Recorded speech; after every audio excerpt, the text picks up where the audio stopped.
Buenas, te doy la bienvenida a esta masterclass de diseño básico para no diseñadores. Si caíste acá de casualidad y no tenés ni idea quién soy, déjame que te cuente brevemente sobre mí antes de arrancar.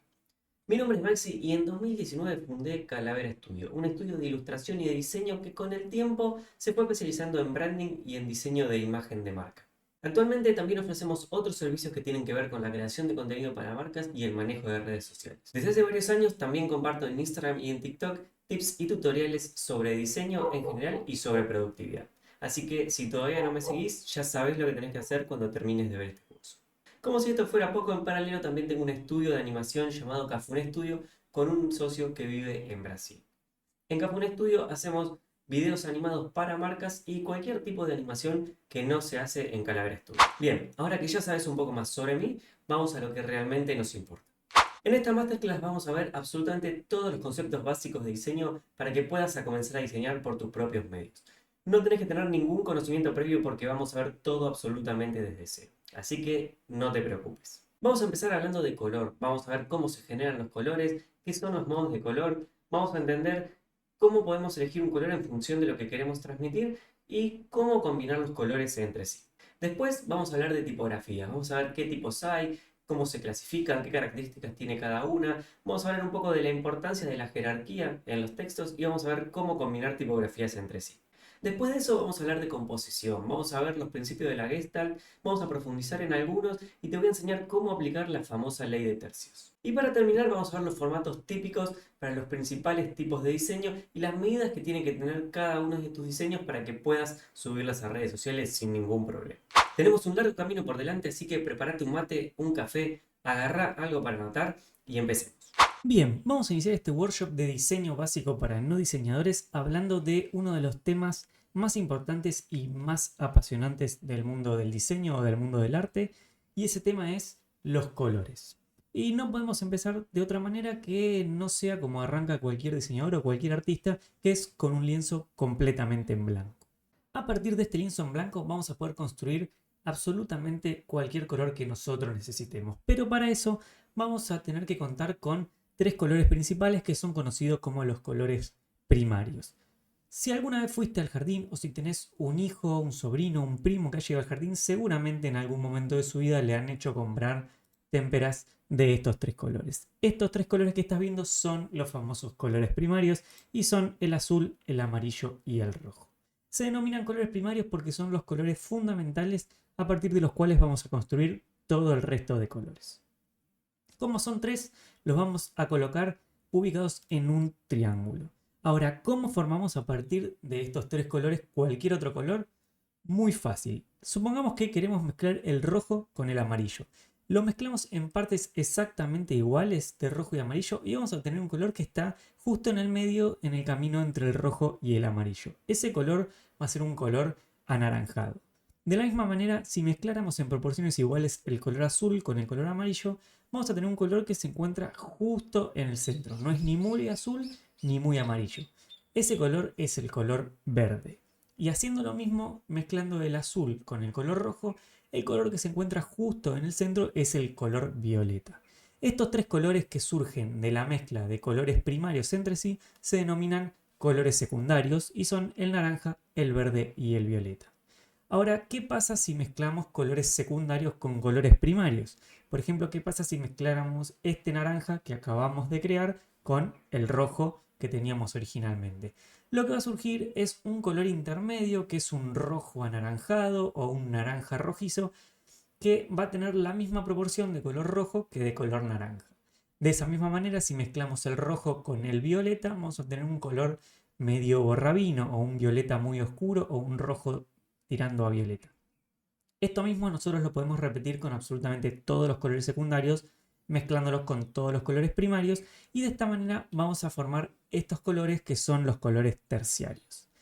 Ahora bien, habiendo mezclado todos estos colores, llegamos a tener un total de 12 colores. Estos 12 colores que obtuvimos son los 12 colores fundamentales que forman el círculo cromático. Es decir, que el círculo cromático está formado por 3 colores primarios, 3 colores secundarios y 6 colores terciarios. Ahora, una particularidad que tiene este círculo cromático es que si esta imagen nosotros la rotamos un poquito y la dividimos exactamente a la mitad, vamos a tener de un lado todos los colores denominados colores cálidos que van desde este borrabino hasta el amarillo, y del otro lado vamos a tener todos los colores fríos, que son los que van desde este verde hasta el violeta. Estos colores se denominan fríos o cálidos porque transmiten esa sensación relacionada con la temperatura. Es decir, a nadie se le ocurriría que el agua, el hielo o algo frío sea de color rojo, naranja o amarillo, sino que lo relaciona más con los colores azules. Mientras que el sol, el fuego o cualquier tema relacionado con lo caliente, siempre uno lo relaciona con los colores rojos, anaranjados y amarillos. Por lo tanto, si uno quiere transmitir esa sensación de calidez o esa sensación de frialdad, puede elegir los colores que se encuentren de una mano o de la otra mano del círculo cromático. Si queremos transmitir calidez, vamos a buscar los tonos rojizos o naranjas. Si queremos transmitir frialdad, vamos a ir más por los azules, verdes y violetas. Si alguna vez prestaste atención a una caja de lápices, habrás notado que la que menos lápices trae generalmente viene de 12 colores. Y esto no es casualidad, trae 12 colores porque son 12 los colores principales que forman el círculo cromático. Muchas veces no trae exactamente los mismos colores que podemos ver en el círculo cromático, porque tal vez reemplaza algún color anaranjado medio raro por el marrón, o incluye color negro. Eso va a depender de la empresa fabricante de estos lápices, pero en líneas generales son 12 porque 12 son los colores primarios. Y ahora te estarás preguntando, ok, pero si son 12 los colores que tengo en el círculo cromático, ¿cómo puede ser posible que yo voy a una librería y de repente me encuentro una caja como esta de Faber-Castell que tiene más de 100 colores? Para poder explicar esto, vamos a tener que meternos en otro tema, que es el tono, la saturación y el brillo de un color. ¿De qué hablamos cuando hablamos de tono, saturación y brillo? Vamos a verlo. El tono no es más que el color, es decir que el tono es uno de esos 12 colores que se encuentran en el círculo cromático. Por ejemplo, podemos decir que tenemos un tono verde, que sería como decir que tenemos un color verde, o podemos decir que tenemos, por ejemplo, un tono rojo, que sería como elegir el color rojo. Ahora, ¿qué pasa si ese color nosotros empezamos a mezclarlo con color blanco, por ejemplo? Si tenemos un rojo y le empezamos a agregar blanco, cuanto más blanco le vayamos agregando, más se va a ir aclarando ese color y decimos que está menos saturado. Un color saturado es un color que tiene mucha pigmentación del color propio, es decir, un rojo saturado es un rojo que tiene mucha pigmentación roja. Ahora, si yo le empiezo a poner de a poquito blanco y le voy agregando cada vez más blanco, va a llegar un momento en el que la saturación de ese pigmento rojo va a ser cada vez menor, hasta que en un momento no voy a tener prácticamente color rojo y casi todo lo que voy a tener va a ser un color blanco. Ahí estamos diciendo que ese rojo está poco saturado. De la misma manera que yo le agrego blanco, podría empezar a agregarle negro. ¿Y qué va a pasar cuando le agregue negro? Que ese color rojo va a empezar a oscurecerse. O dicho de otra manera, va a empezar a perder brillo. Un color brillante, como lo dice la palabra, es un color que brilla mucho, mientras que un color que no tiene brillo es un color que se ve más apagado o más opaco o más tirando al negro. Entonces, si empezamos a agregarle de a poco color negro a este rojo, vamos a ir teniendo unos colores rojos cada vez más oscuros, hasta que va a llegar un momento en que ese rojo se va a transformar en un bordeaux y se va a oscurecer cada vez más hasta llegar a ser un negro completamente. Lo que está pasando acá es que ese color está perdiendo brillo. Ahora, de la misma manera que nosotros modificamos solo la saturación, solo el brillo, agregando blanco o negro, podemos modificar las dos propiedades a la vez. Podríamos agregar un poco de blanco y un poco de negro y obtendríamos un color que se encuentra en esta zona. Podríamos agregar mucho más blanco y mucho más negro y obtendríamos un color que se encuentra en esta zona de acá. De esa manera, cuanto más vayamos jugando con la saturación y con el brillo, ese tono va a ir variando y se va a ir transformando en otros colores. Y tal vez ya te irás imaginando hacia dónde va esto. Si nosotros vamos a cualquier editor de imágenes donde podamos seleccionar el color, vamos a ver una pequeña ventana como esta que estamos viendo acá. Esta corresponde a Illustrator, mientras que esta otra que está a la derecha es la de Canva. Pero si vemos, en ambas opciones tenemos un cuadrado o un rectángulo que representa eso que acabamos de ver. Tenemos el color o el tono puro y tenemos las distintas variantes de saturación y de brillo que completan toda esta gama de colores que podemos ver. En este caso, en la ventana de Illustrator, podemos ver, por ejemplo, que nos aparece acá recuadrado HSB. HSB corresponde con tono, saturación y brillo. Tono en inglés se dice hue, H-U-E, por eso se representa con una letra H. ¿Qué significa esto de acá? Que este color rojo es un color que se encuentra a 4 grados en el círculo cromático, es decir que de la línea vertical yo me muevo 4 grados hacia la derecha y tengo este color rojo, que está saturado en un 92%, porque si vemos acá está muy cerca del límite, el 100% sería justo acá en la punta, está a un 92%. Si yo me muevo hacia acá, voy a ir tirando al 0%, pero si me muevo para acá, voy a ir cada vez más cerca del 100%. Y por otro lado nos dice que el brillo está en un 99%. Es decir, que está prácticamente al 100, prácticamente arriba de todo. Si yo me muevo para acá abajo, ese brillo va a ir bajando de 99 hacia 0.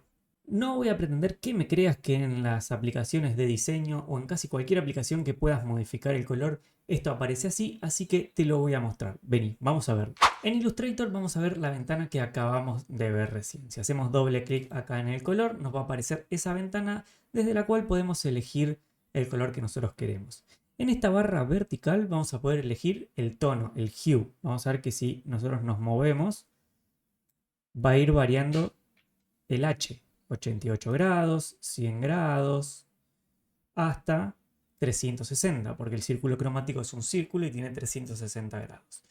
Si vemos el 360 y el 0, corresponden exactamente al mismo color porque es un círculo. Ahora bien, si nosotros nos movemos para acá, vemos que la saturación va bajando. Y si nos movemos para abajo, vemos que el brillo va bajando. Es decir que en esta sección de acá modificamos saturación y brillo. En esta sección de acá elegimos el tono. Si ahora vamos a Canva, por ejemplo, y dibujamos también un cuadrado de color rojo, vamos acá a la zona de color y venimos acá para editar el color. Vemos que también nos aparece algo muy similar. Tenemos una barra desde la cual podemos elegir el tono. Y una vez que elegimos el tono, podríamos desde acá modificar la saturación y el brillo de ese color. Pero estas propiedades no solo se pueden modificar en herramientas de diseño modernas o más avanzadas como Canva, como Illustrator, como Photoshop, sino que incluso en Paint podemos también modificar esto. Vamos a verlo. Acá ya estamos en Paint y vemos que en la parte superior tenemos para poder elegir los colores. Acá tenemos una opción que dice editar colores. Y si entramos, vamos a ver que tenemos algo muy parecido a lo que veíamos antes. Con la diferencia en que acá tenemos para elegir el tono en este recuadro de acá. Vamos a poder movernos por acá y elegir el tono que queremos. Y de acá vamos a poder modificar el brillo que tiene ese tono. Y si nos desplazamos hacia abajo, en esta sección de acá, vamos a ir desaturándolo cada vez más. A diferencia de los otros que aparecen como tonos, saturación y brillo, en Paint aparecen como matiz, saturación y luminosidad. Pero básicamente es exactamente lo mismo. El matiz es el tono, saturación es la saturación y la luminosidad es lo que nosotros llamamos brillo. Y aunque no me creas, no solo en las herramientas de diseño vamos a poder seleccionar el color de esta manera, sino que supongamos que estamos en Excel y que queremos pintar estas celdas de acá de un color. Si venimos acá al baldecito de pintura y elegimos en la opción de más colores, vamos a ver que primero nos muestra algunos colores estándar en esta zona de acá. Pero si vamos a Custom, nos va a aparecer lo mismo que veíamos recién en Paint, en donde vamos a poder elegir el tono del color que queremos, vamos a poder elegir la saturación de ese color y vamos a poder elegir el brillo desde acá. Como vemos, acá nos dice también el modelo de color, que es RGB o HSL, que eso lo vamos a ver más adelante, pero si ponemos HSL, vemos que nos aparece, como veíamos en Illustrator, el hue, el tono, la saturación y la luminosidad o el brillo. Bien, volvamos a lo nuestro. Seguramente habrás notado que en absolutamente todas las ventanas de edición de color, sea en el programa que sea, nos aparecía un código como este que estamos viendo acá, que tiene un numeral o el hashtag y un código alfanumérico de 6 caracteres. Ese código se conoce como código hexadecimal y es como si fuera el DNI o la huella digital de cada color. Ese código define de manera unívoca a cada color, es decir, que no va a haber dos colores que tengan el mismo código. ¿Y para qué nos sirve esto? Es súper útil a la hora de poder identificar colores, porque no tendríamos que estar buscando a ver cuántos grados tiene, qué porcentaje de saturación, qué porcentaje de brillo, sino que directamente podemos decir mi color es el FE2712 y cualquier persona que ponga en cualquier programa ese código de color le va a aparecer exactamente el mismo color que estamos viendo nosotros. Es decir, que si yo quiero mandarle a un diseñador que me cree una pieza, le paso este código y le digo, mira, todas mis piezas de diseño tienen que tener el código FE2712. El diseñador usando ese color, no importa si usa Photoshop, si usa Illustrator, si usa Canva o usa lo que usa, ese color va a ser el mismo en absolutamente todas las aplicaciones. Así que como recomendación, cuando definas los colores que vas a usar para tu marca, sobre todo que son colores que vas a repetir constantemente, anótate en algún lado cuáles son los códigos hexadecimales de ese color, así ya lo tenés siempre a mano y estás completamente seguro o segura de que el color que estás usando es realmente el color de tu marca y no es un color muy parecido. Ahora bien, antes de poder empezar a seleccionar colores o mezclar colores, tenemos que entender para qué van a ser usados esos colores, dónde los vamos a usar. Es decir, ¿van a ser colores que únicamente se van a ver en una pantalla? ¿Van a ser colores digitales que siempre van a estar en un celular? ¿Van a estar en una computadora? ¿O van a ser colores que en algún momento vamos a tener que imprimir? Por ejemplo, vamos a tener que hacer una carta para un restaurante, vamos a tener que hacer un cartel, folletos, tarjetas de presentación, bolsas, empaques o cualquier tipo de elemento que requiera impresión. ¿Por qué es importante definir esto? Porque según lo que tengamos que hacer es el modo de color que vamos a tener que usar a la hora de elegir los colores. Vamos a profundizar un poquito más en eso. Hay dos modos de colores fundamentales. Hay otros más, pero no nos vamos a meter en esos otros modos en este momento. Los que vamos a ver en esta masterclass son dos que son los dos principales. El modo de color RGB, que es un modo de color de luz, y el modo de color CMYK, que es un modo de color de tintas. Es decir, el RGB es el que vamos a usar para las pantallas, el CMYK el que vamos a usar para imprimir. El RGB viene de Red, Green y Blue. El nombre está formado por las iniciales de estos tres colores, que son los tres colores principales, así como anteriormente habíamos visto que el rojo, el azul y el amarillo eran los colores principales de las témperas, a partir de los cuales formábamos cualquier otro color. Con el red, green y blue, rojo, verde y azul, vamos a poder formar cualquier color de luz. Es decir, en una pantalla vamos a formar todos los colores a partir de estos tres colores primarios, si se quiere. Seguramente en algún momento has escuchado la palabra RGB porque hoy en día prácticamente todo viene con luces RGB. Las computadoras traen luces RGB, los mouse traen RGB, los auriculares traen RGB. Hoy en día se encuentran luces RGB en todos lados. Incluso vienen tiras LED RGB para poder colocar en el escritorio o de decoración en cualquier lugar de nuestra casa. Lo importante de esto es entender que RGB es un modo de color para pantallas porque se forman a partir de luces. Entonces, si volvemos a nuestra ventana de elección de color, en cualquiera de nuestras aplicaciones, yo me voy a focalizar acá en la de Illustrator porque por ahí es la más completa, pero en todas las aplicaciones tenemos la misma información. Vemos que abajo de H, S y B, de tono, saturación y brillo, tenemos las iniciales de RGB. En este caso, a diferencia del otro que poníamos grados o porcentajes, vamos a tener un valor que va de 0 a 255. 0 significa que no tenemos nada de ese color. 255 significa que tenemos el 100% de ese color, por decirlo de alguna manera. Entonces, este color rojo que veíamos antes, por ejemplo, está formado por 254 de rojo, es decir, prácticamente tenemos el 100% de rojo, 39 de verde y 18 de azul. Es decir, que mezclando estos tres colores de luz en estas proporciones, obtenemos el color rojo que antes obteníamos como 4 grados 92% de saturación, 99% de brillo. El otro modo de color que vamos a ver es el CMYK.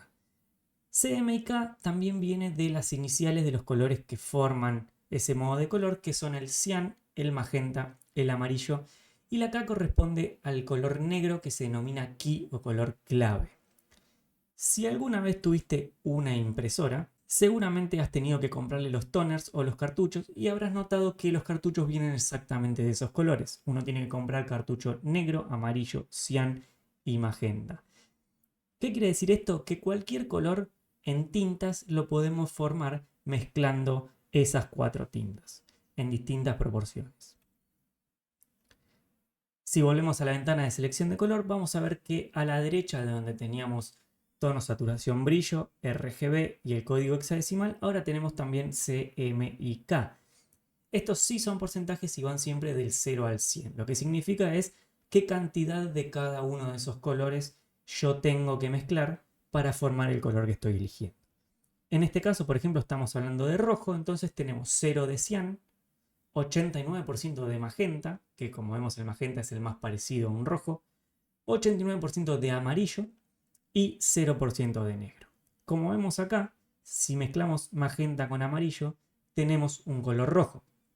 Entonces tiene sentido el valor que nos está dando acá la ventana de Illustrator. Ahora bien, algo muy importante a la hora de elegir colores CMYK. Cuando uno va a una imprenta a imprimir, le cobran en función de la cantidad de tintas que uno usa. Entonces, no es lo mismo elegir un color que utilice las 4 tintas que elegir un color que solo tenga una tinta. Por ejemplo, si yo quisiera imprimir algo en magenta y tengo un color que es 0% de cian, 100% de magenta, 0 de amarillo, 0 de negro, me va a salir mucho más barato que si yo elijo un color que tiene cian, tiene magenta, tiene amarillo y tiene negro. Y esto lo vamos a notar mucho, sobre todo si tenemos que imprimir en grandes cantidades. Entonces, un tip que les doy a la hora de estar eligiendo un color, fíjense en lo posible que tenga solo 2 tintas, que no esté formado por más de 2 tintas, sobre todo si sabemos que vamos a tener que imprimir mucho. Si elegimos un color que tiene, por ejemplo, magenta, amarillo y tiene un poco de negro, nos conviene moverlo un poquito más hacia arriba, acá, para quitarle negro, o directamente le sacamos acá, le ponemos 0% de negro, y vemos si el color queda dentro de todo parecido al que nosotros queríamos. Si queda parecido, nos conviene quedarnos con ese color, porque a la hora de imprimir, al tener una tinta menos, nos va a salir más barato. Recordemos que CMYK son 4 tintas distintas que se mezclan en distintas proporciones para formar el color que nosotros necesitamos. ¿Por qué es importante definir qué modo de color vamos a usar antes de empezar a diseñar? Básicamente porque el ojo humano puede ver un espectro de colores muy amplio. Hay colores que nosotros podemos verlos con nuestro ojo, los podemos percibir, pero no podemos replicarlos, ni con luz ni con tintas. Como podemos ver en esta imagen, tenemos toda una gama de colores, todos estos que van por acá, que el ojo los percibe, nosotros podemos verlos, pero a la hora de tratar de replicarlos en una pantalla, no conseguimos lograrlos. Vamos a conseguir un color parecido, pero no exactamente el mismo, porque la gama de colores RGB es la que está delimitada dentro de este triángulo. Ahora, como podemos ver también en la imagen, el modo de color CMYK es mucho más acotado que el modo de color RGB. Porque con tintas nosotros podemos crear muchos menos colores de los que podríamos crear con luces. Entonces, ¿qué va a pasar acá? Que tal vez nosotros elegimos un color RGB, un color bien brillante, como por ejemplo un verde de por acá, pero cuando lo llevamos a la imprenta nos devuelven la impresión y resulta que el color quedó un verde por acá, mucho más claro y mucho menos brillante que el que nosotros veíamos en la pantalla. Y esto no es culpa de la persona de la imprenta. Es culpa de que nosotros elegimos un color creyendo que ese color se iba a poder replicar en impresión, pero en realidad no existen tintas capaces de llegar a ese nivel de brillo. Entonces, algo muy importante es, si sabemos que vamos a imprimir lo que estamos diseñando, tenemos que elegir colores que estén dentro del modo de color CMYK para asegurarnos que van a salir impresos. Salvo que elijamos un color de por acá, por ejemplo, y no nos importe demasiado si cuando lo imprimimos queda por un poquito más abajo y queda un poquito más claro. Si eso a nosotros no nos interesa, bueno, no hay problema, podemos elegir un color RGB. Pero si queremos asegurarnos que el color salga exactamente igual a como nosotros lo estamos viendo en la pantalla, tenemos que asegurarnos de trabajar con colores que se puedan imprimir, con colores que estén dentro del modo de color de CMYK. En algunas herramientas, como por ejemplo en Illustrator, estamos trabajando en el modo de color CMYK y elegimos un color que está por fuera de ese modo de color, nos va a aparecer una alerta como podemos ver acá. Esto lo que nos está diciendo Illustrator es, tené cuidado que vos dijiste que vas a trabajar con CMYK, pero recién acabas de elegir un color que es un color RGB. Entonces cuando lo imprimas no va a salir así. Si nosotros acá hacemos clic en este símbolo, en esta alerta que nos aparece, automáticamente Illustrator nos va a cambiar a un color CMYK parecido a ese color RGB que nosotros elegimos. Obviamente no va a ser igual, obviamente va a ser un poco menos brillante, por ahí un poco menos saturado, porque con las tintas, como les decía, no podemos lograr exactamente el mismo nivel de brillo que con una luz. Bien, ahora que ya sabemos sobre modos de color, sabemos cómo se forman los colores, qué es el tono, el brillo, la saturación, etc., tenemos que hablar de cómo combinar los colores. Y para hablar de combinación de colores tenemos que hablar de armonía de color. Para hablar de armonía de color vamos a volver nuevamente a nuestro amigo el círculo cromático que veíamos al principio de esta clase. Cuando hablamos de armonía de color hablamos de una serie de reglas que si nosotros las respetamos nos vamos a asegurar que los colores que estamos eligiendo combinan perfectamente de manera armónica entre sí. Es decir que van a funcionar bien. No importa cuáles sean esos colores, si nosotros seguimos estas reglas nos aseguramos de que son armónicos entre sí y de que quedan bien. Hay varias reglas dentro de la armonía de color. Yo voy a mencionarles algunas que son las que más solemos utilizar en el diseño. La primera es la de colores complementarios. ¿Qué dice esta regla de colores complementarios? Que si nosotros elegimos un color, por ejemplo elegimos el amarillo, el color que va a combinar bien con ese color amarillo es el color complementario, es decir, el color que está exactamente del otro lado en el círculo cromático o en la rueda cromática.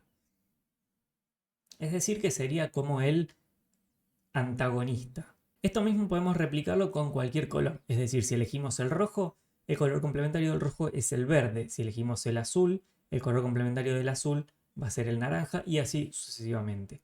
Obviamente esta regla de complementario funciona únicamente cuando estamos trabajando con dos colores. Acá lo podemos ver perfecto en este póster de La La Land, en donde el cielo vemos que es un violeta medio azulado y el vestido de Emma Stone es de color amarillo. ¿Esto es casualidad?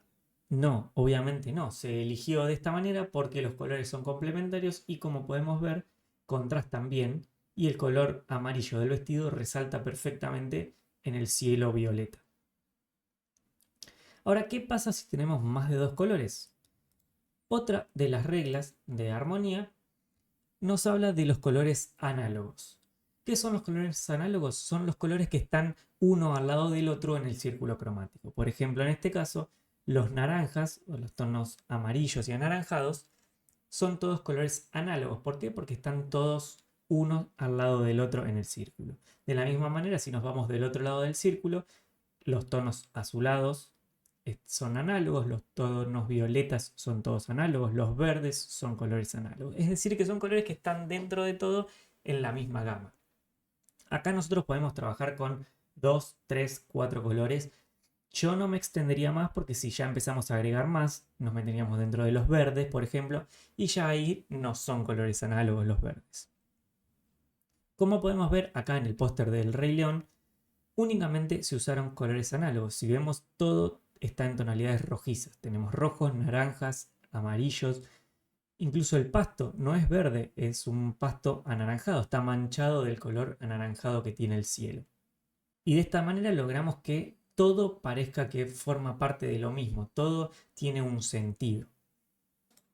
Otra de las reglas de armonía es la conocida como triada. La triada básicamente consiste en elegir tres colores que estén separados entre sí a la misma distancia unos de otros. Como vemos, del violeta al naranja, en el medio hay 3 colores.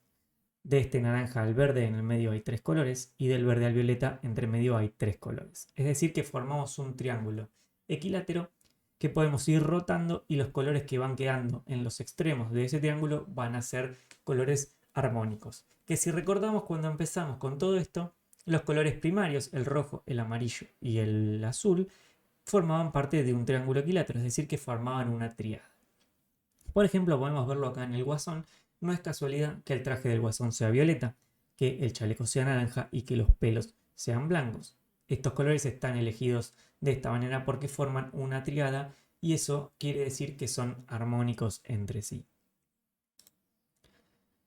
Por último, les quiero hablar de los complementarios adyacentes. Ya vimos que los complementarios eran los que estaban opuestos en el círculo cromático. Los complementarios adyacentes, a diferencia de los complementarios, lo que nos dicen es que cuando elegimos un color, por ejemplo este amarillo de acá, nos vamos hacia el otro lado a buscar el complementario, pero no elegimos ese complementario, sino que vamos a elegir el siguiente hacia un lado y el siguiente hacia otro. Es decir, que acá en vez de elegir el violeta este de acá, vamos a elegir este otro violeta y vamos a elegir el azul. Esto lo podemos ver reflejado acá de manera perfecta, donde tenemos el amarillo o medio dorado en gran proporción y después tenemos violetas y azules. Otra vez, como les decía antes, esto no es casualidad, esto se hace de esta manera para asegurarse de que los colores combinan bien entre sí y son armónicos. Bien, ahora ya sabemos cómo podemos combinar colores, pero para poder combinar esos colores tenemos que empezar por elegir primero algún color. Y para poder elegir un color no basta solamente con elegir un color que nos guste, sino que tenemos que elegir un color que nos ayude a transmitir el mensaje que nosotros queremos transmitir. Y para eso entra en juego algo que se denomina psicología del color, que es un tema súper complejo y del cual hay un montón de información. No vamos a profundizar demasiado en esta clase sobre eso, pero sí quiero darles algunos tips y contarles básicamente de qué trata.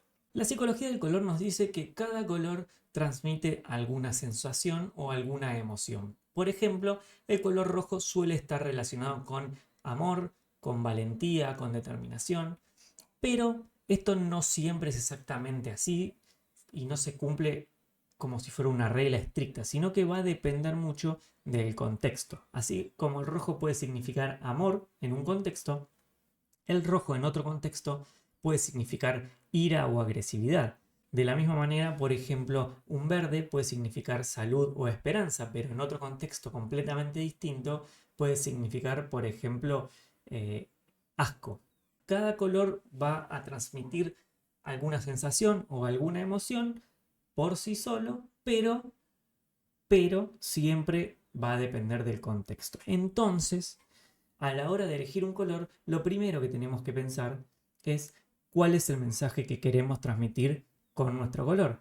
Por ejemplo, si quiero transmitir calidez, lo más probable es que vaya por tonalidades tierra, por colores marrones, por colores anaranjados. ¿Por qué? Porque nos dan a calidez, nos dan esa sensación cálida, esa sensación acogedora. En cambio, si vamos por un color rojo fuerte o por un color azul, no nos da tanto esa sensación de calidez. Tal vez sí el azul nos puede dar la sensación de transparencia, de serenidad, pero no de calidez que nos dan los tonos tierra, los tonos marrones que por ahí nos dan más a madera, a hogar. Entonces, tengamos en cuenta siempre antes de elegir el color cuál es el mensaje que queremos transmitir y tengamos como referencia qué emoción o qué sensación transmite cada uno de esos colores. Como ejemplo de esto, tal vez hayan visto la película Intensamente o Inside Out, película en la cual se hablaba de las emociones, y si prestamos atención, cada una de las emociones tenía un color particular. No es casualidad que alegría sea amarilla. Si vemos acá que transmite el amarillo, transmite optimismo, transmite alegría, transmite diversión. Pero también, hay que tener cuidado acá, también el amarillo transmite envidia, transmite celos. Entonces, ¿por qué se eligió el amarillo para alegría si también transmite celos y envidia? Bueno, ahí entra en juego la personalidad del personaje. Este personaje era un personaje súper alegre. Entonces, cuando vemos su personalidad y lo complementamos con el color, el contexto y el color nos remiten a el optimismo, la alegría y la diversión. De la misma manera que ira era color rojo, porque la ira, como vimos antes, el rojo era un color que se relacionaba con la ira. Asco o disgusto está relacionado con el verde, como vimos antes. Miedo con el violeta y tristeza con el azul. El azul es un color que muchas veces se relaciona con la transparencia, con la seguridad, la confiabilidad. Si prestaron atención, muchos de los logos de los bancos son de color azul porque transmiten confiabilidad, transmiten seguridad. Pero en otro contexto está relacionado este color también con la tristeza. Entonces siempre hay que tener en cuenta cuál es el contexto en el que se va a usar el color. Y ahora sí que ya sabemos qué queremos transmitir, sabemos cómo mezclar colores, sabemos cómo formar esos colores, viene el momento de armar una paleta de colores para usar en nuestro diseño. Y tal vez acá es donde te empezás a asustar y decir, bueno, pero no sé cómo puedo hacer para empezar a armar una paleta de colores. Tengo que empezar a armarla de cero.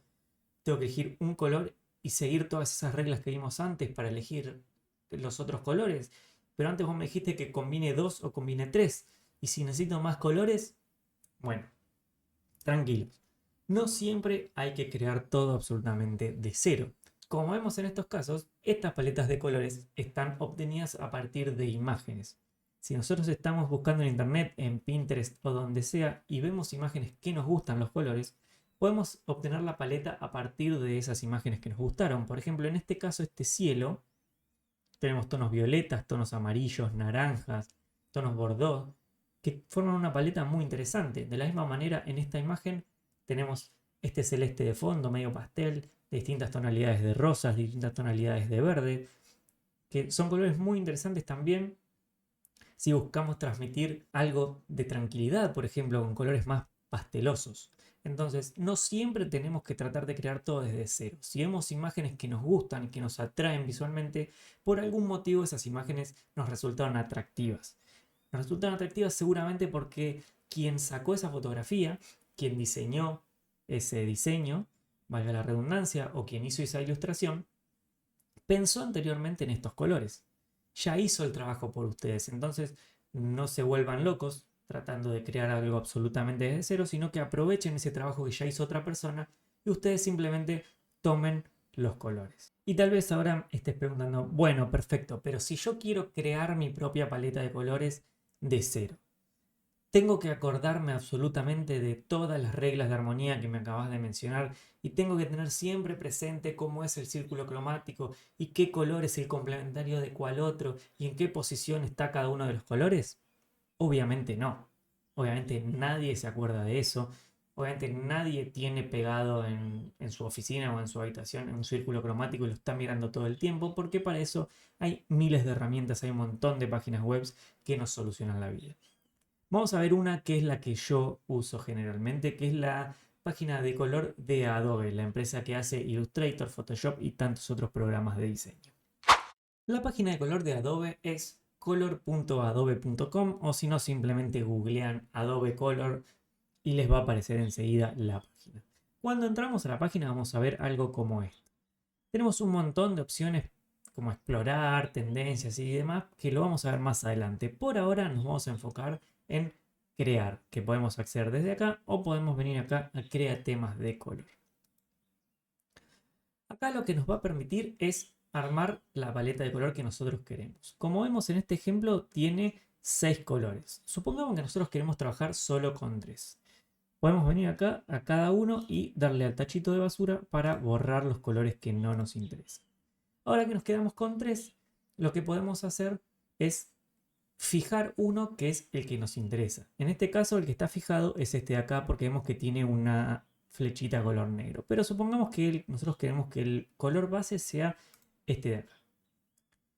Ahora, ¿qué podemos hacer? Podemos mover los colores desde acá para seleccionar el color dentro de este círculo cromático, el color que más nos gusta. O podemos venir acá donde dice cambiar color y podemos pegar algún color. Si nosotros ya tenemos definido un color, tenemos su código hexadecimal, como vimos antes, pegamos acá el color y listo. O podemos incluso jugar con el RGB, como vimos antes. Podemos cambiar la cantidad de rojo, la cantidad de verde, la cantidad de azul, e incluso podemos modificar el brillo para que quede más o menos brillante. Una vez que encontramos el color que nos gusta, ahora viene la parte de elegir los colores armónicos. Y para eso vamos a venir acá arriba, a donde dice armonía de color, y vemos que podemos elegir entre las distintas armonías que vimos anteriormente. Por ejemplo, podemos elegir colores análogos. Y nos busca cuáles son los colores análogos a este color que nosotros definimos. O podríamos decirle que en vez de colores análogos, lo que queremos son colores que formen una tríada. Entonces, como vemos, nos formó un triángulo y nos dice cuáles son esos colores que forman una tríada con este color. Si yo, por ejemplo, ahora vengo acá y muevo este color hacia afuera, vemos que los colores que forman la tríada también van siendo cada vez más brillantes. Si vamos a separación complementaria, vemos que hizo lo que vimos nosotros anteriormente. Buscó el complementario y eligió uno para un lado y otro para otro. Y si nosotros nos quedamos, por ejemplo, con dos colores solamente, podemos hacer, como vimos antes, la opción de complementarios. Entonces, al haber elegido este color azul, el complementario es el color más amarillo. Acá vemos que también nos aparece la opción de modo de color que vimos nosotros antes. Acá dice RGB, pero también podemos elegir la opción de HSB, que era de tono, saturación y brillo. Entonces podríamos elegir acá el color rojo. Podríamos poner en 4, como habíamos visto nuestro ejemplo de hoy, que tenía 4, tenía 92 y tenía 99 de brillo. Este es el color que estábamos usando hoy. Ahora ya sabemos cuál es el color complementario de ese color rojo que habíamos elegido en un principio. Así podemos agregar todos los colores que nosotros queremos. Podemos ir sumando cada vez más colores a nuestra paleta y nos va a ir armando las distintas combinaciones que quedan bien.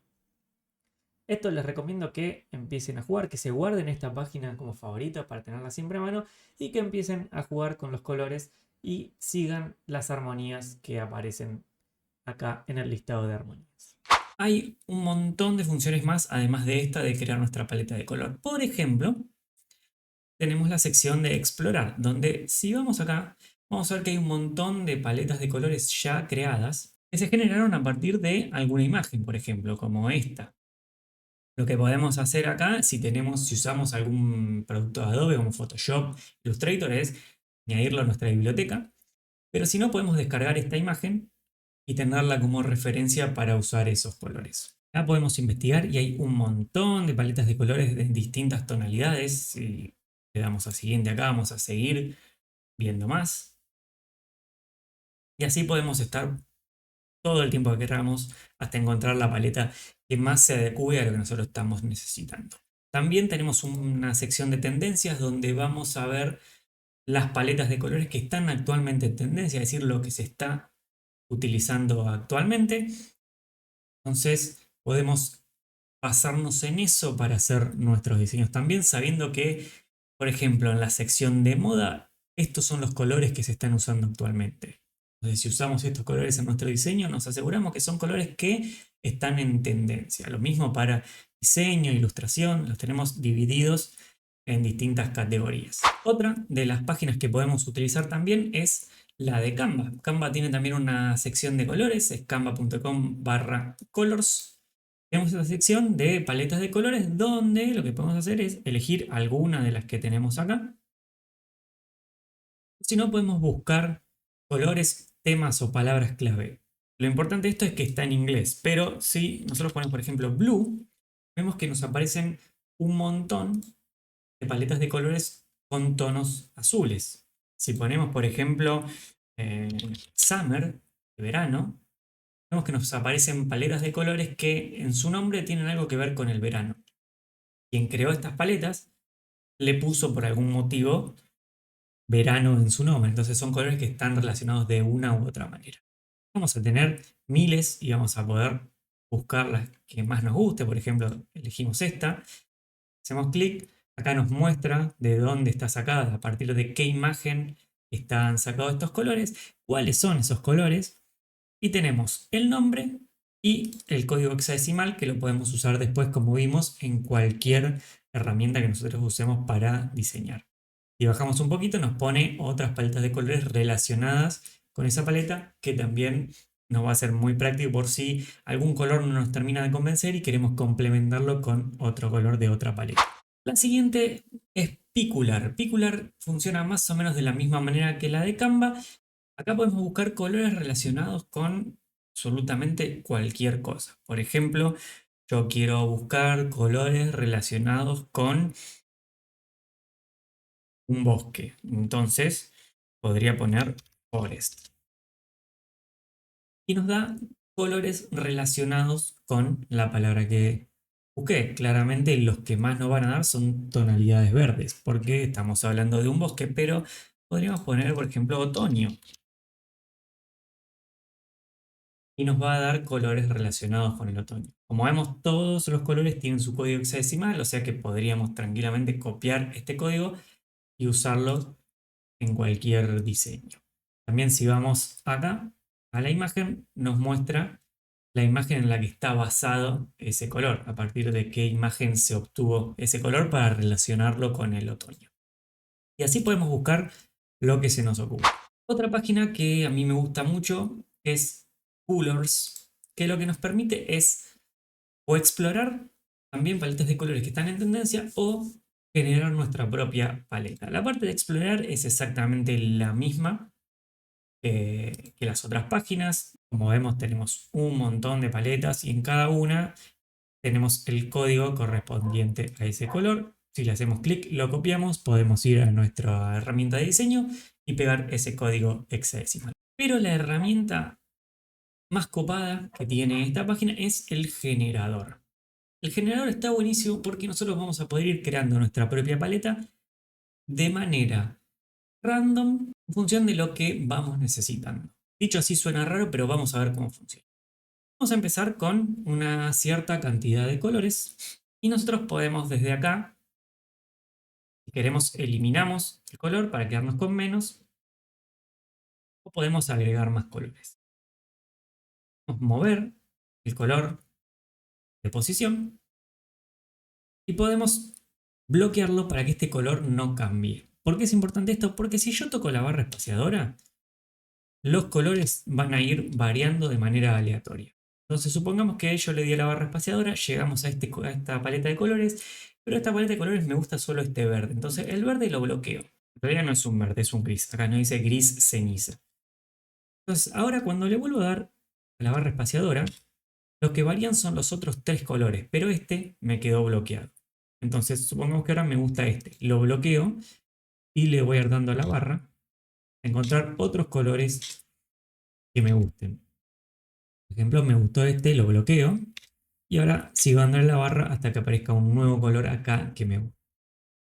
Como vemos, cada color también tiene el código. Que si hacemos clic podemos copiar el código hexadecimal desde acá. Y si queremos también podemos modificarlo como vimos anteriormente, variando el tono y variando el brillo y la saturación. Si vamos acá abajo, vamos a poder cambiar el modo de color a HSB, RGB, CMYK. Incluso vamos a poder mostrar por nombre y ver cómo se llama cada color.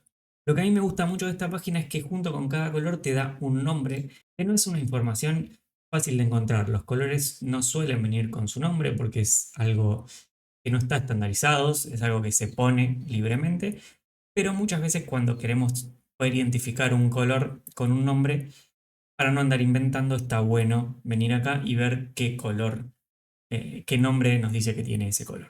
Una vez que tenemos nuestra paleta, podemos o copiar los códigos o podemos exportarlo. Si vamos acá, podemos exportarlo como PDF, podemos exportar una imagen o incluso código si lo vamos a usar, por ejemplo, en una página web. Y finalmente la última página es Color Hunt, que también funciona de una manera muy similar a las otras. Tenemos distintas paletas de colores que están en tendencia. Acá podemos filtrar por las más populares por mes, por año o de toda la vida. Y también tenemos la paleta con los códigos hexadecimales de cada uno de esos colores. Si hacemos clic, entramos a la paleta y vamos a ver acá abajo que tenemos cada uno de esos colores con su código correspondiente hexadecimal y su RGB. Y acá abajo también tienen nombres para los colores. Bien, ahora que ya sabemos cómo combinar todo, ya sabemos cómo armar nuestra paleta de colores, ya tenemos nuestra paleta armada, hay algo muy importante que hay que tener en cuenta, que no todos los colores que nosotros vamos a elegir para nuestra paleta de colores tienen la misma importancia. No vamos a usar todos los colores en la misma cantidad porque no todos los colores van a ser iguales, no todos los colores van a tener el mismo peso. Entonces, ¿cómo sabemos en qué proporción usar esos colores? Para eso vamos a usar una regla que se llama regla 60-30-10. ¿Qué nos dice esta regla? Básicamente que si nosotros elegimos 3 colores, vamos a tener un color que va a ser nuestro color principal. Y ese color lo vamos a usar en un 60%. Es decir, que el que más vamos a usar va a ser nuestro color principal. Después vamos a tener un color secundario que los vamos a usar en un 30%. Es decir, lo vamos a usar bastante menos de lo que usamos el otro color. Y después vamos a tener un color que va a ser nuestro color de acento, que lo vamos a usar solo en un 10%. Y ese color va a ser para las cosas importantes. Lo dice su nombre, es un color de acento, es un color para resaltar cosas. No nos sirve que ese color lo usemos mucho, porque si no es como que estaríamos diciendo que todo es importante. Es como cuando no sabíamos qué resaltar en una fotocopia y resaltamos absolutamente todo el texto. No tenía ningún sentido. El color de acento solo tiene que usarse en pequeñas dosis. Este es un ejemplo de los colores de mi marca. Yo uso el color violeta oscuro en un 60%, uso el violeta claro para darle un poco más de color, pero sin tener tanta importancia, y uso el color amarillo como color de acento para resaltar ciertos puntos que quiero resaltar. ¿Qué pasa si elegimos 4 colores? Bueno, habrá tal vez 2 colores secundarios que se repartirán ese 30%, o tal vez tengamos un 60% del principal, tengamos un 15% o un 20% un color secundario, un poco menos de otro color secundario y un acento mucho menor, por ejemplo, solo un 5% de acento o un 1% de acento, es decir, un color que únicamente vamos a usar para cosas muy muy puntuales. Lo importante acá es que no exactamente tienen que ser 60-30-10, sino que lo que se tienen que llevar de esta regla es que hay que elegir un color que va a ser nuestro color principal, un color que va a ser nuestro color secundario y un color que va a ser solo para resaltar cierta información. Con esto terminamos la sección de color de esta masterclass y ahora vamos a pasar a la siguiente sección. En lo que viene ahora vamos a hablar de tipografías. El mundo de la tipografía también es súper amplio, igual que el de color, pero no nos vamos a meter muy de lleno porque tendríamos que hacer una clase de horas y horas, así que voy a tratar de resumir todos los puntos más importantes en el menor tiempo posible, para que de acá te lleves lo que te hace falta para arrancar. Después, si te interesa el tema tipografía, investigalo por tu cuenta porque información hay de sobra. Lo más importante que tenemos que saber cuando hablamos de tipografías es que las tipografías tienen una clasificación. Estas son las 4 principales, aunque a veces se suelen encontrar algunas clasificaciones más, como sucede con absolutamente todo, que algunos dicen se clasifican en 3, otros en 5, otros en 6. Las 4 clasificaciones principales para las tipografías son estas que estamos viendo acá. Tenemos las tipografías serif o serifas, las tipografías sans serif o sin serifas, las tipografías manuscritas y las tipografías decorativas. Vamos a ver una a una de qué tratan y cuáles son las características que tienen. Las tipografías serif o serifas también son conocidas como tipografías romanas. Son todas esas tipografías que al final de cada letra, en los remates, tienen como estas cositas que se llaman precisamente serifas o serif. Son como adornos o decoraciones que tienen al final de la letra. Son tipografías que remiten más a lo clásico, a lo antiguo. Le dan como cierta sofisticación a las tipografías tener estas serifas. Si nos fijamos en los libros, suelen venir escritos con una fuente del tipo serif, porque remiten más a lo clásico. Por otro lado, las sans serif, como su nombre lo indica, sin serifa, son aquellas que no tienen serifa, no tienen estos remates, sino que terminan completamente planas. Es por eso que también otra forma de llamarlas es tipografías de palo seco. Estas tipografías son mucho más modernas y son las que se suelen encontrar en las aplicaciones o en las páginas web porque son mucho más legibles, sobre todo en tamaños pequeños, que las serif. ¿Por qué? Básicamente porque las serif, con todas esas serifas que tienen, lo que logran es que al achicar demasiado el tamaño de la tipografía, se empieza como a mezclar todo, se empieza como a empastar y no se entiende muy bien. Las sans serif o de palo seco, al ser tan limpias, son mucho más legibles y son mucho más minimalistas. Las manuscritas, por otro lado, o handwritten, como su nombre lo indican, son aquellas tipografías que remiten a una letra escrita a mano.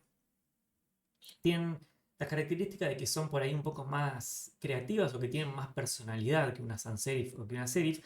Las serif remiten por ahí más a la época de la imprenta, las sans serif remiten más a lo tecnológico y las manuscritas remiten más a la informalidad o a la casualidad de una palabra escrita a mano, escrita de puño y letra. Es por eso que se suelen usar mucho como para darle cierta cercanía a un diseño. Lo malo que tienen estas tipografías es que al achicarlas demasiado no se entiende lo que estamos escribiendo porque la manuscrita escrita en pequeño no es muy legible. Es por eso que no son tipografías recomendables para escribir grandes textos, sino más bien para escribir o títulos o alguna acotación en un diseño que parezca que está escrita a mano, que alguien rayó ese diseño de su puño y letra y darle un toque por ahí más original o más creativo al diseño. Por último, las decorativas o display son esas tipografías que no se pueden encasillar dentro de ninguna de las otras que vimos, porque son tipografías que pueden ser una mezcla de serif con sans serif y pueden tener ciertas otras decoraciones que las hacen particulares. Acá tenemos, por ejemplo, las tipografías góticas, muchos las separan, otros las incluyen dentro de las decorativas.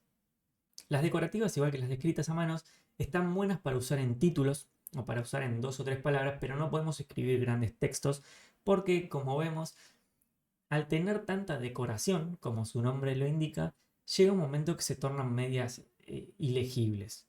Son tipografías que tienen mucha personalidad, pero son más casuales y más informales. Entonces tampoco podemos usar estas tipografías para escribir un libro, porque no nos van a quedar muy bien, la verdad. Pero sí en un diseño, para poner un gran título, por ejemplo, funciona muy bien. Lo siguiente que tenemos que tener en cuenta cuando hablamos de tipografías es que algunas tipografías tienen variantes. ¿Qué son las variantes? Básicamente son distintas versiones de una misma tipografía que se diferencian entre sí principalmente por el peso que tienen. Por ejemplo, en este caso estamos viendo la Poppins, que si nos acordamos de lo que vimos antes es una sans serif, y vemos que tenemos la Poppins en versión thin, que es la versión más delgada que viene, y tenemos también la Poppins en versión black, que es la versión más pesada que viene. Estas distintas versiones parecen distintas tipografías, pero en ambos casos estamos hablando de la Poppins. Lo único que varía es el peso que tiene o la impronta que tiene esa tipografía. Lo que tenemos que tener en cuenta acá es que no todas las tipografías tienen todos estos pesos. En general, las tipografías vienen en su versión regular. Hay algunas tipografías que además les agregan la versión bold y la versión light, que es como una un poquito más pesada y una un poquito más liviana.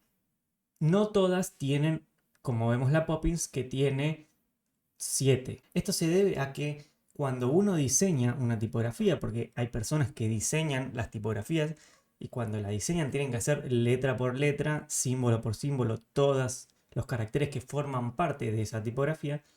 Además tienen que hacer todos esos caracteres en cada una de estas versiones. Es por eso que la gran mayoría de tipografías que vamos a encontrar no tienen todos los pesos, sino que se hacen en uno solo de estos pesos o en 2 o 3 como mucho. Sobre todo cuando hablamos de tipografías manuscritas o de tipografías decorativas, generalmente se hacen en una única variante, en una única versión, que es la versión regular. Las serif y las sans serif sí las solemos encontrar con más versiones, pero repito, no es común encontrar absolutamente todas las versiones que tenemos acá. Estas variantes lo que nos van a permitir es tener distintas jerarquías en los textos que escribamos sin necesidad de cambiar de tipografías. ¿Qué quiero decir con esto? Podemos poner un título usando Poppins en su versión Black y luego el texto escribirlo en su versión Light o en su versión regular y se va a generar un contraste que va a permitir que quien está leyendo interprete que son dos cosas distintas aunque estemos usando la misma tipografía. Ahora, si hablamos de jerarquía, otra cosa que tenemos que tener en cuenta es que el tamaño, además del peso, también es importante. Siempre tenemos que tener en cuenta que un título va a ser más grande que un subtítulo y esto a su vez va a ser más grande que el texto en sí. Y si tenemos, por ejemplo, pies de páginas o epígrafes, van a ser también más pequeños que el texto en cuestión. Acá hay una regla que suele usarse, que es que una vez que definimos el tamaño del texto, generalmente lo hacemos de 12, 14, 16 píxeles. Para determinar el tamaño del título multiplicamos ese valor por 1,6. Esta regla no está escrita en piedra y se puede cambiar, cada uno puede elegir el tamaño que quiera, pero es una buena opción para tener en cuenta. Ahora, si nosotros lo que buscamos es tener un efecto un poco más dramático y darle más importancia al título, por ejemplo, lo que podemos hacer es hacer ese título mucho más grande que el texto en sí para que llame mucho más la atención. Lo importante y lo que tenemos que tener en cuenta siempre acá es que lo más grande siempre va a llamar la atención mucho más que lo más pequeño. Entonces, lo que más queremos resaltar en nuestro diseño siempre tiene que estar con la tipografía más grande o con la tipografía más pesada. Y seguramente llegado a este punto te estarás preguntando, bueno, ok, ¿cómo hago entonces ahora para combinar tipografías y que me queden bien? Lo importante acá es siempre generar contraste. Cuando vamos a combinar tipografías tenemos que generar contraste y eso se puede lograr de dos formas. La primera es, como te decía antes, usando la misma tipografía pero con distinto peso. Por ejemplo, usando la versión bold para el título y una versión light o extra light para el subtítulo o para los textos. La otra forma que vimos recién es la de los tamaños. Y si no, si queremos usar distintos tipos de tipografías, también podemos hacerlo y generar un contraste a través del tipo de tipografía. En este caso, por ejemplo, podemos usar una tipografía sans serif para el título y una tipografía serif para el subtítulo o para el texto. Esta regla que te acabo de contar es como la regla madre. Una tipografía serif y una tipografía sans serif siempre van a combinar bien. Si no sabes cómo mezclar tipografías, elegí una serif que te guste, elegí una sans serif que te guste y juntalas. Esa combinación siempre queda bien. Yo personalmente recomiendo usar la sans serif para los textos, porque como vimos antes, si vamos a estar trabajando en diseños para ver en pantalla, es mucho más legible la sans serif y la serif la usaría para los títulos. Pero también se puede ver, como en este ejemplo de acá, que usamos la serif para los subtítulos o para el texto y la sans serif para los títulos. Eso va a quedar a gusto tuyo, pero siempre una y una. Y para que no tengas que hacer absolutamente todo el trabajo vos de buscar una serif y una sans serif que combinen bien, o de buscar dos tipografías que generen contraste y que combinen, te voy a recomendar algunas que a mí me gustan bastante y quedan muy bien juntas. La primera combinación que te quiero recomendar sigue la regla que acabamos de ver de sans serif y serif. Montserrat Bold, una sans serif en su versión en mayúsculas con la lora itálica, es decir, la tipografía lora, que es una serif en versión minúscula e itálica. Otra combinación es la Gilroy Black, es decir, la tipografía Gilroy, que también es muy parecida, es una sans serif muy parecida a la Montserrat, también en su versión black, junto con la Jura Light. La Jura Light es una tipografía que podríamos decir que también es sans serif, pero en realidad esta entra dentro de otra categoría, que son las monospace. Nada, lo importante acá es que esta combinación queda muy bien juntas, porque acá, aunque las dos podríamos decir que son sans serif, se diferencian principalmente en el peso que tiene cada una. Una es en su versión black y la otra se usa en su versión light. Una tercera combinación es la Dream Avenue y la 29LT Adir, que aunque tiene un nombre horrible, es una tipografía fácil de encontrar. La 29 LT Adir en su versión Light es una tipografía sans serif, mientras que la Dream Avenue es una tipografía, como vimos antes, de la tipo display o de la tipo decorativas. Entonces esta la vamos a usar únicamente para títulos, mientras que la 29 LT la vamos a usar para el resto de los textos. Obviamente no podríamos usar la Dream Avenue para textos porque, como vemos, tiene en sus letras minúsculas tiene algunas decoraciones que son un poco complejas y si achicamos demasiado el tamaño de esta tipografía no se van a entender muy bien. Y por último te quiero recomendar la Bad Russian para títulos y la Agrandir Grand para textos o para subtítulos. Como vemos, la primera es una serif y la segunda es medio una mezcla entre una serif y una sans serif, porque si bien en casi su totalidad es una sans serif, vemos que la serif tiene ahí como un rulito que no llega a transformarla en una serif. Sigue siendo una sans serif, pero tiene como una pequeña decoración. Todas estas tipografías que te acabo de mostrar las puedes encontrar en Canva. Y si no, las puedes googlear y te las puedes descargar para usarlas en cualquier aplicativo que uses vos. Habiendo visto esto, ya sabiendo cómo combinar tipografías, podemos pasar a la siguiente etapa. En esta tercera etapa de la Masterclass vamos a hablar de composición. La composición básicamente consiste en cómo vamos a ubicar todos los elementos dentro de nuestro diseño para que tengan un sentido y no sean simplemente objetos o elementos tirados en un lienzo. Para hablar de composición vamos a hablar de la teoría de la Gestalt. Esta teoría básicamente y a grandes rasgos viene de la psicología alemana y lo que establece esta teoría es que nuestro cerebro va configurando la información que le va llegando a través de distintos canales, a través de lo que vemos, lo que sentimos, siguiendo ciertos principios. Y esos principios son los que estamos viendo acá. El principio de cierre, el de proximidad, el de continuidad, el de semejanza, figura y fondo, dirección común y simetría. En esta clase no vamos a ver absolutamente todos porque necesitaríamos demasiado tiempo. Sí me voy a enfocar en algunos, en tres principalmente, que son los que yo considero por ahí que más vamos a tener que usar en nuestro trabajo.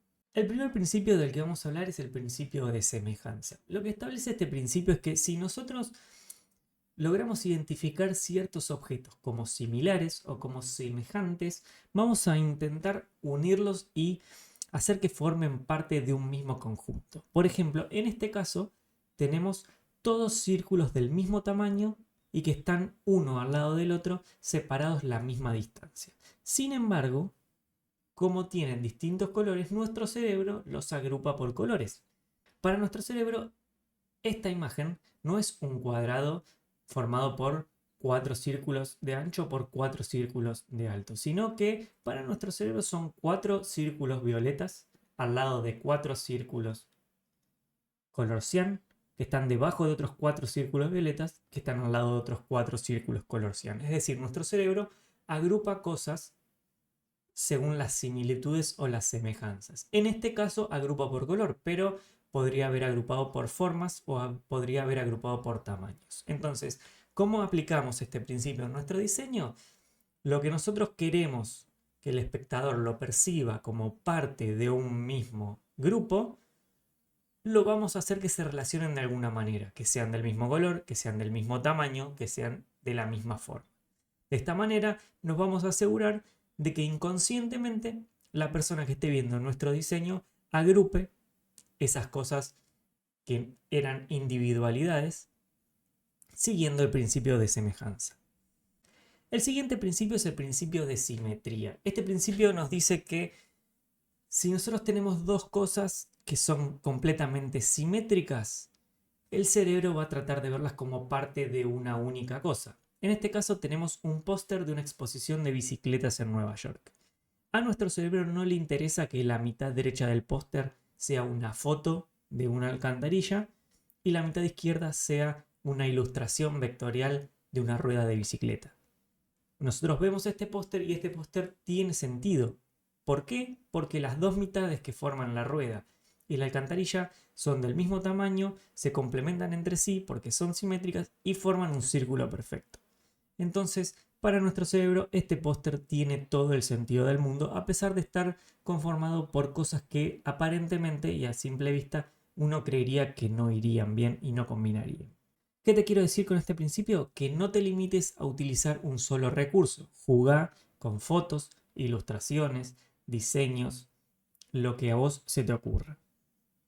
Siguiendo el principio de la simetría, vas a lograr composiciones muy copadas. Y el tercer principio es el principio de cierre. Lo que nos dice este principio es que nuestro cerebro constantemente va a estar buscando cerrar todos los objetos que encuentre.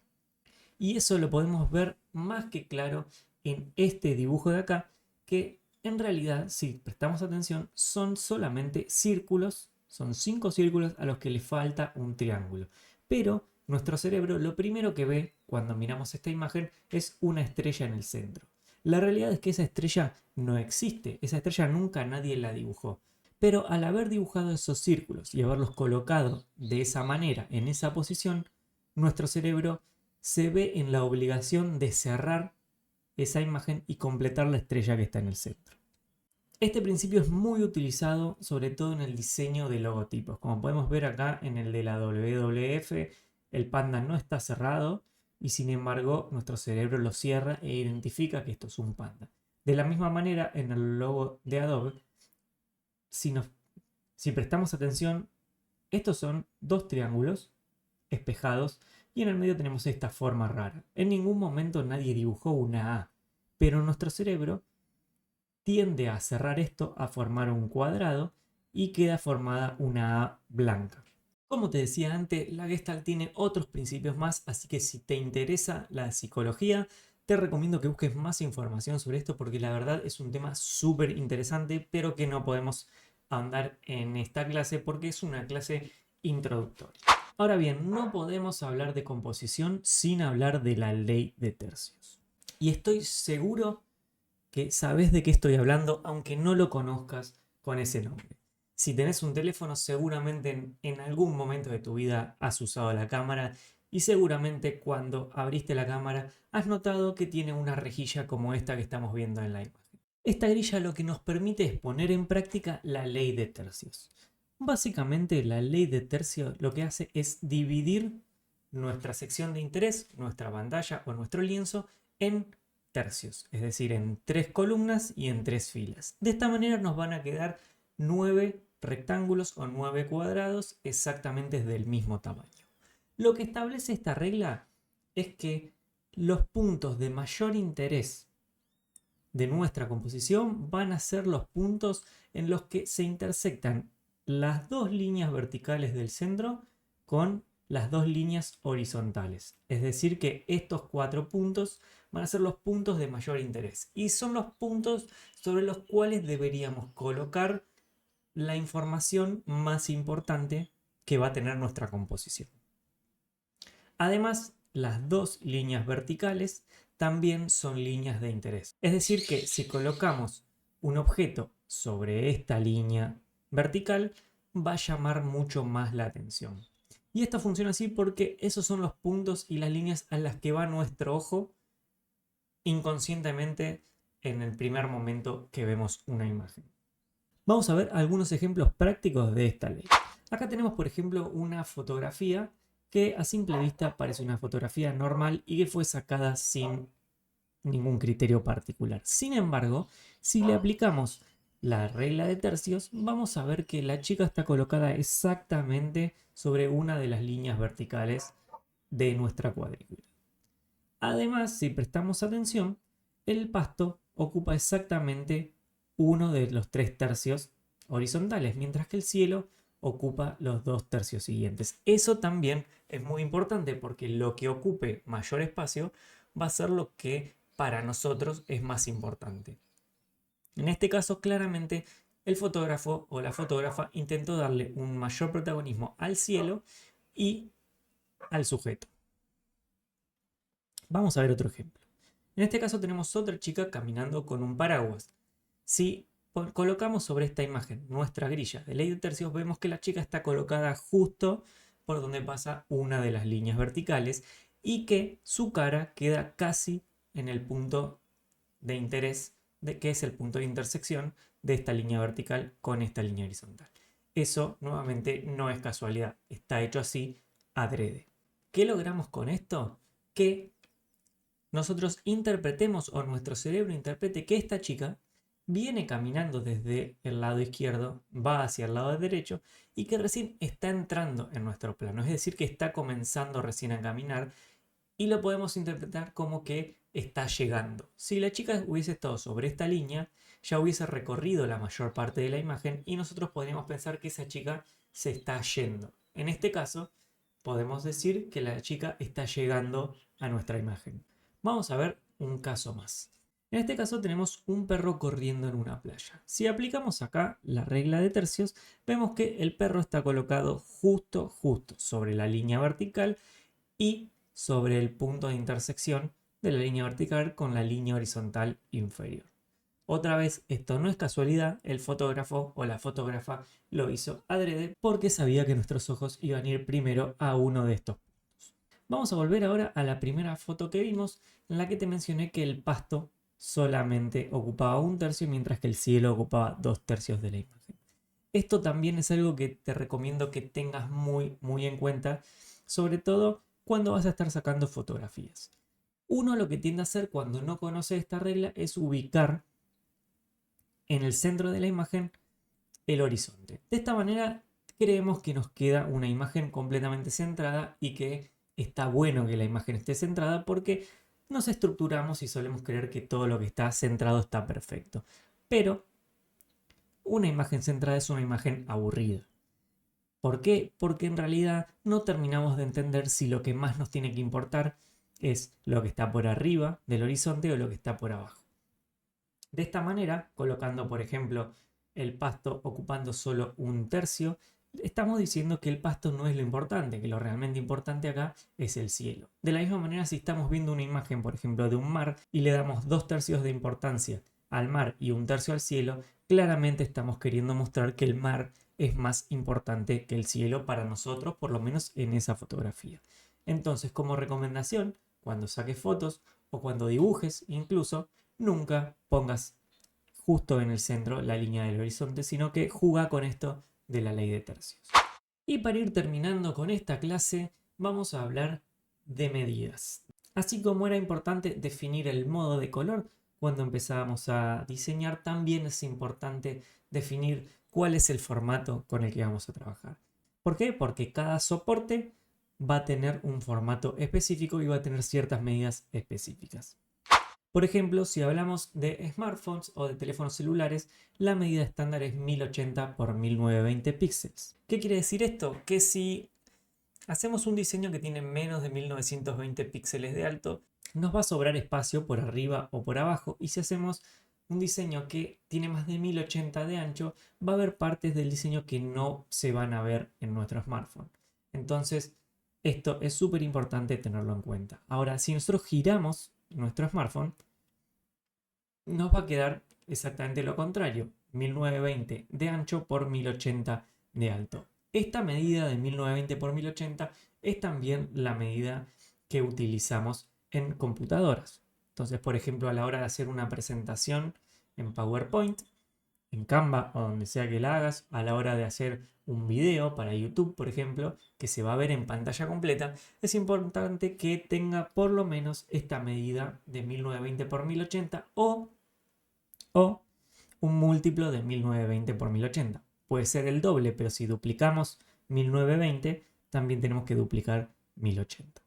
Entonces, como consejo final, tenés siempre en cuenta dónde se va a ver el diseño que vas a estar haciendo y qué medidas mínimas debería tener.